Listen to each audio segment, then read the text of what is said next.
Good morning guys. Ayan, ito tayo sa likod bahay namin, yung talbos namin kamote. Tapos ito, pinabubunot ko yung isang balinghoy kung may laman na. Tingnan natin kung may laman na. Udad na. Baka mabali. Baka wala laman. Ang hina ng laman din dito. Depende yata sa lupa. Isa lang.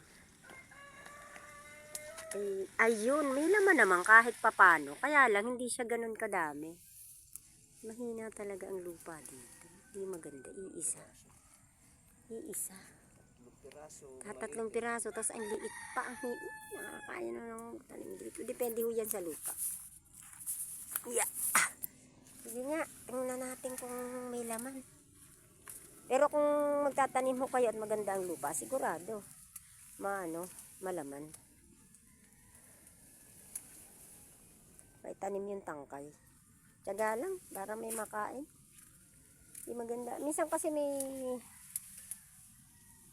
malaman siya. Pero wala din yun. Natatag-araw kasi siya. Ayan o.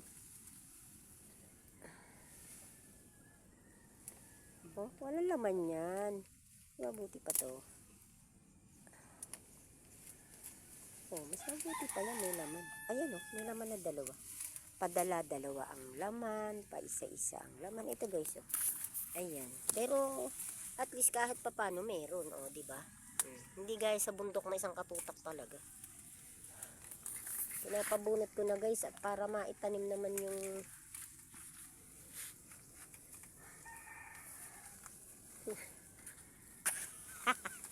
dalawan lang, napakaliit pa.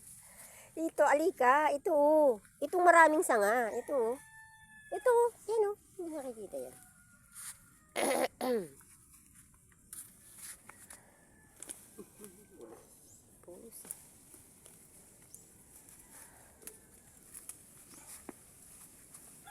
Ayun, may laman. May laman kahit papano. Ayun o, malaki. Malaki na rin pala yan. Yun. So, ilang puno yung binunot ko? 1, 2, 3.